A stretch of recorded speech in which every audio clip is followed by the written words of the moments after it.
Isang magandang umaga, tanghali at gabi po sa ating lahat dyan sa Pilipinas.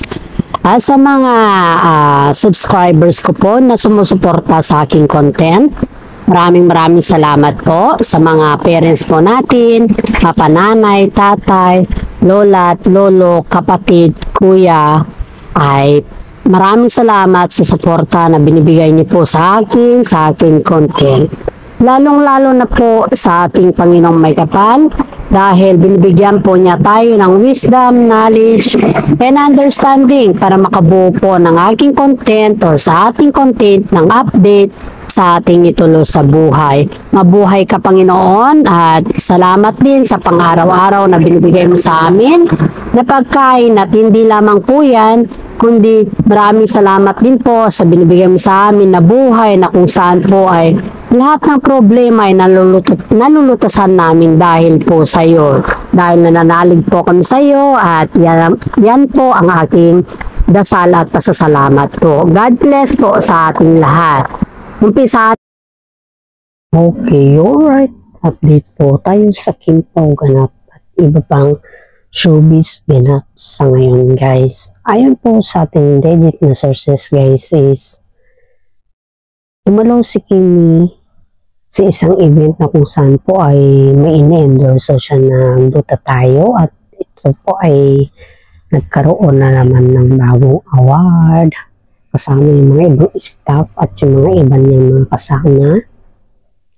Si Kimi po siya is Kim Chu for short. Si Kim Chu po kasi ay isa sa mga endorsement ng Gluta-C na kung saan po ay ito yung lotion na ginagamit niya na kulay orange. Alam naman natin po na isa siya sa mga endorsement na nag-i-endorse dito. Kaya nga po, maraming mga netizen po ang umahanga sa kanya dahil nag-i-endorse siya ng Gluta-C at ito ay inaabangan din ng lahat. Ang dami niya kasi mga endorsement guys, pero itong Gluta-C talaga yung bigay sa kanya ng kalinawan o mga award na kung saan ay sobrang dami ng mga humahanga sa kanya dito. Kaya marami po tayong mga bisita sa Gluta-C dahil po kay Kim Chu. Hindi naman po sa Gluta tayo kundi sa Hyundai car din po. Nakasama din niya si Paolo Avellino.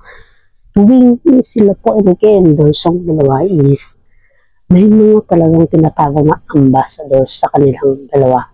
Ito yung tinatawag nilang ambassador kasi sila yung sobrang sikat at sila yung sobrang trending na tambalan at yun ay isa lang yung kanilang ina-endorse yung sasakyan, klase ng sasakyan. Yun po ay ang tawag dun na sasakyan is Hyundai.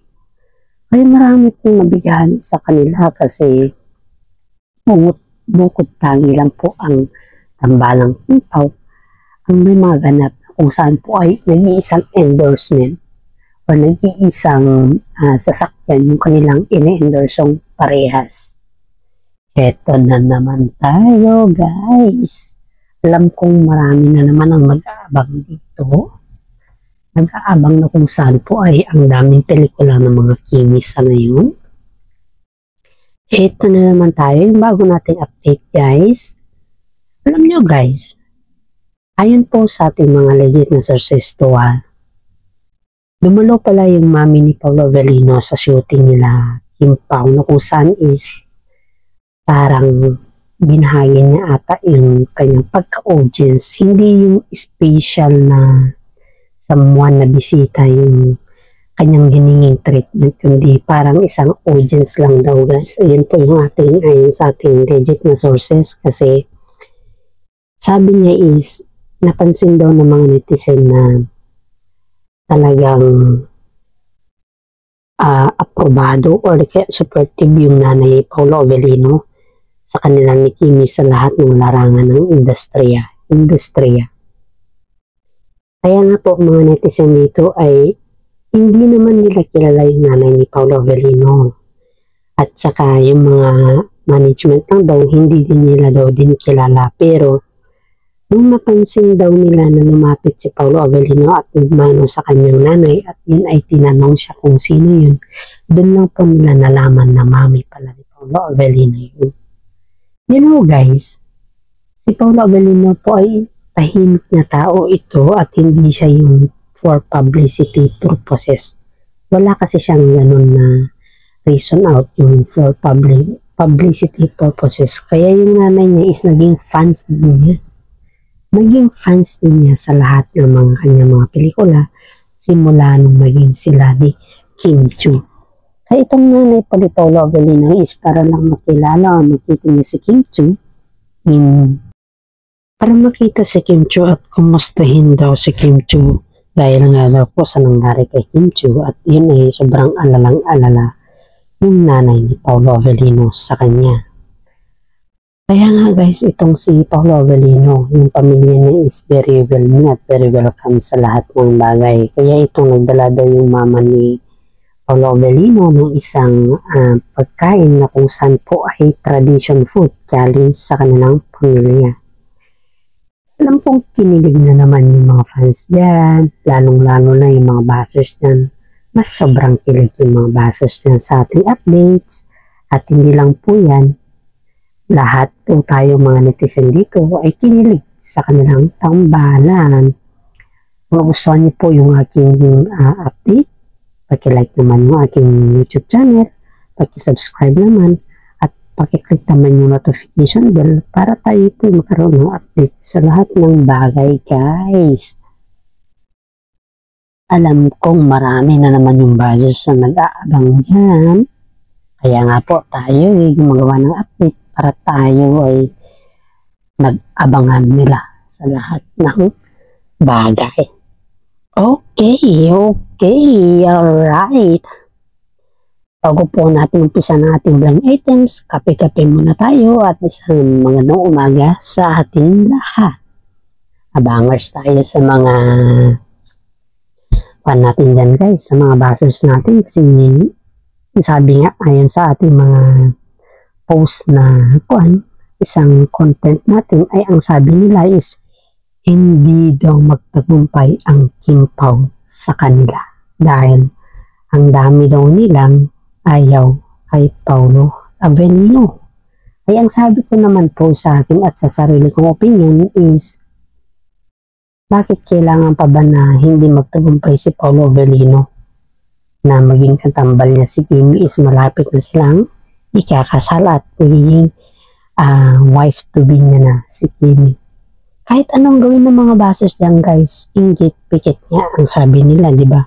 Pag may inggit ka, pipikit ka. Kaya nga po, tayo dito ay ikakontent natin hanggat may mga updates po tayo ayon sa ating mga legit na sources at sa mga legit na viewers yan sa mga King Pao.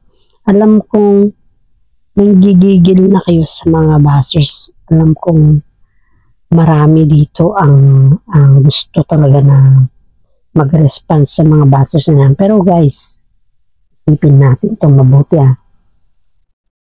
Sa sarili kong opinion, hayaan na lang natin sila, yung mga bashers na yan na wala namang ginawa kundi mambas sa King Pao tambalan Yan po talaga yung kanilang trabaho, yung mambas. Pero yung intention nila is hindi tama naman. Pero tayong mga King Pao is alam naman natin na malinis yung ating intention. Kapag malinis kasi ang intention ng isang tao, ay yan po ay nakakatulong sa kapwa niyang tao at hindi yan basta-basta. Hello guys, blind items po tayo ngayon. Itong blind items ko po ay ayon sa ating mga legit na sources guys Itong blind items ko po sa ngayon is started pala nung na-aksidente si Kimi ay may nasabi pala siya sa publiko na kung saan po ay ang sinasabi niya pala dun sa publiko guys is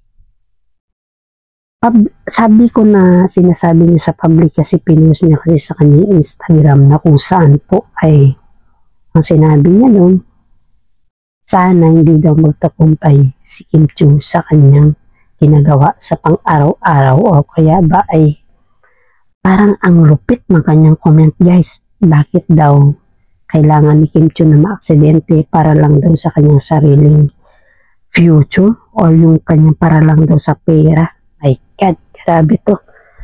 ito yung comment niya guys ha. Ito yung comment niya mismo sa aking post na kung saan is parang nanggigigil ako sa kanya.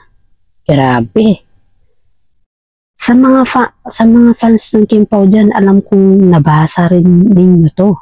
Kasi kinoment niya mismo dun sa baba ni Madam na senior citizen na kung saan ay positibo siya mag-comment sa akin. Kung sabi ito po, basahin ko po yung comment ni Madam senior citizen guys, na kung saan po ay in a positive way po siya. Ito po. Hello, Kimi. Good afternoon, vlogger. Salamat sa pag-update sa lahat ng larangan ng Kimi, sa lahat ng larangan ng kanilang showbiz.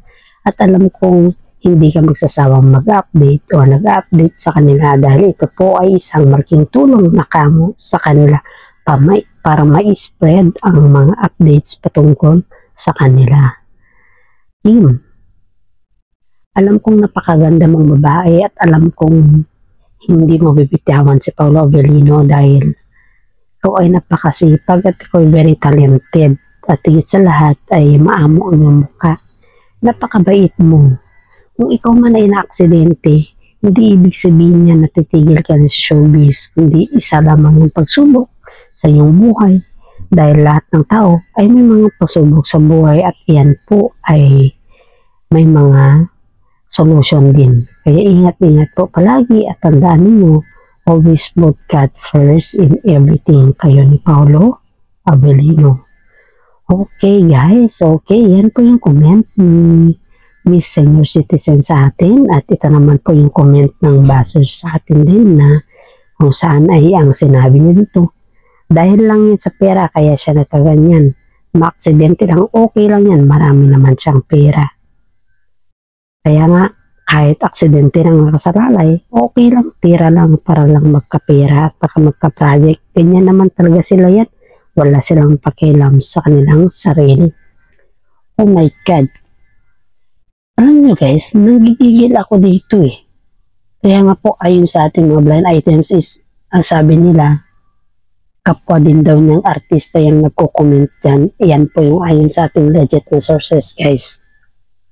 Kasi gumagamit daw ng dami account yung isang artista niya kung saan nanggigigil daw kay Kim Cho at saka si Paolo Avellino sa kanilang sobrang daming project. Kasi nga daw yung isang artista na nakipag-usap sa management nila Paolo Avellino na bigyan siya ng project at kahit lang daw kasimpleng project basta may project daw siya this year na kasama nila Paolo Avellino. Pero yung artista na yan guys is hindi daw pinagbigyan ng management nila Paolo Avellino dahil sa dami daw niyang ginawang kababalaghan nung siya po ay sikat. Yan po yung ayon sa ating legit na sources. Kaya daw yung ginagawa niyang artista na yan sa ngayon, yung actress na yan sa ngayon, is gumagawa ng dami account para manira sa mga taong sikat at iyon ay counted sila Kim Chiu at saka si Paolo Avellino sa kanyang ginagawang eksena sa ngayon. Kilala niyo yan guys, kilala din natin yan. Alam na alam din natin yan guys at hindi lamang po artista yan, kundi sikat din daw yan noon at may katambal din daw yan noon pero hindi daw na-click yung kanilang tambalan dahil sa kanyang attitude. Bigyan ko po kayo ng clue guys dito sa taong ito ha, sa isang actress na to. Ito po yung isa sa kanila sa naging actress sa linlang na kung saan po ay parang disclosure siya doon. Kumbaga ba is parang hirap na hirap siya mag-acting doon guys. Kilala niyo siya guys at kilala din lahat. Hindi lang kayo, kilala din lahat ng mga netizen ito. Dahil itong actress na to is kumbaga ba is proven na kasi yung kanyang pag-ugali. Maraming mga netizen or maraming mga kapwa niyang co-actor or co-actress sa showbiz na ayaw talaga sa kanya. Kaya nga daw itong gumagawa ng dami account niya para lang daw mambas sa kapwa ng artista. At yun ay proven and tested daw ng kagaya ng artista sa showbiz. Kaya nga po, maraming naaasar sa kanya at marami din yung mga management na umaatras sa kanya. Simula kasi nung nagkaroon siya ng project is parang lumaki daw yung kanyang ulo. After yung lumaki yung kanyang ulo, parang iniisip daw ng mga management or yung mga netizen na hindi sapat yung kanyang ginagawa dahil sobrang dami daw ng nambabas sa kanya. At hindi lang nambabas, kundi aminado din siya sa kanyang ginagawang kababalaghan sa lahat ng larangan ng industriya. Guys, kaya ito na. Kaya kinansel lahat yung kanyang mga project dahil sa kanyang pag-uugali at ngayon gumagawa siya ng mga dami account niya.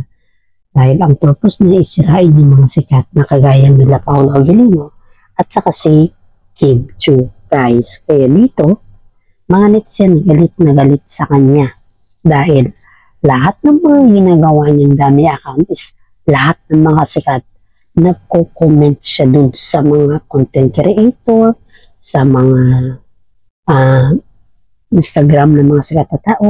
Tuwing may mga pinopost yung mga ibang tao ba na sikat is yun po ay gumagawa talaga siya ng dami account. Sobrang dami ng kanyang dami account, guys, ha. Pero may isang daming account na nangatikbo at iyon daw ay inamin niya mismo nung siya ay nakipag-booking sa kasama niya sa showbiz.